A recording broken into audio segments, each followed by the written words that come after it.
Whether you are an elite athlete or a high-performing business leader, the pressures of competing in a global landscape are increasing. For some of us, one of the consequences is that we're not getting enough sleep. If you go back 100 years, we were sleeping about 9 hours average. Today we're sleeping about 7 hours. Electricity had a big part to play in that. Now we're talking more about social media, we're talking about taking cell phones to your bed. This can have a serious impact on our health. If we don't sleep for only a few days, everything starts to break down. Brain function, our psychological health disappears very quickly. If we don't sleep enough each and every night, we increase our risk of chronic diseases such as heart disease, diabetes, depression, and even some forms of cancer. Staying awake for 19 hours straight is actually equivalent to an 0.05% alcohol concentration in your blood. We don't really praise people for turning up drunk to work, but we do give them praise for an all-nighter. Optimizing your sleep patterns is not only good for your health, it can also give you a competitive edge. One of the first industries to realize this was Formula One. During a season, we travel extensively. Last year it was 250 hotel nights, about 800 hours of flight.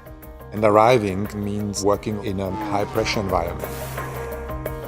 For me, it was pretty obvious that if we were to improve the way we sleep, it would eventually translate into real performance on the track. So Mercedes turned to Hintsa Performance, a network of medical experts and renowned specialists on sleep and performance. Teams will often have to go back and forth from Europe to international races, and sometimes even in a week. And this has an enormous impact on their ability to sleep and reset their circadian rhythms. Sleep impacts your attention, your concentration, your creativity. It impacts your learning, your memory consolidation, decision making. It even has an impact on your emotional intelligence. So sleep and recovery, and particularly jet lag, is a potential area where they can gain an edge over competitors. Formula One is about marginal gains. You cannot expect to perform at the very edge if you're not trying to achieve those marginal gains. The way we structure our traveling now is very much influenced by the professional coaching we are getting. When to travel, which time of the day, which airlines to take, where to stop over, how to sleep upon arrival. The drivers were the first ones to start optimizing their sleeping plans, and obviously the team realized the potential.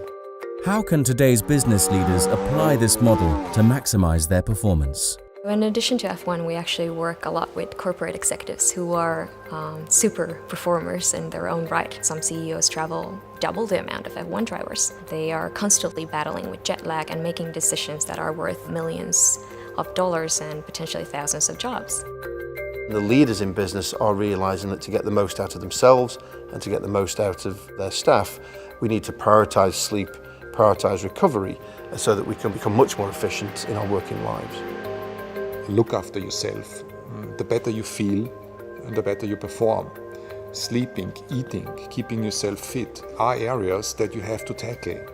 Of course, you can say it won't affect my dealings or my business in a massive way, but the truth is it does. Whether it is going to be 5 or 10% better, I don't know, but even if it's just 1% better, it already makes a difference.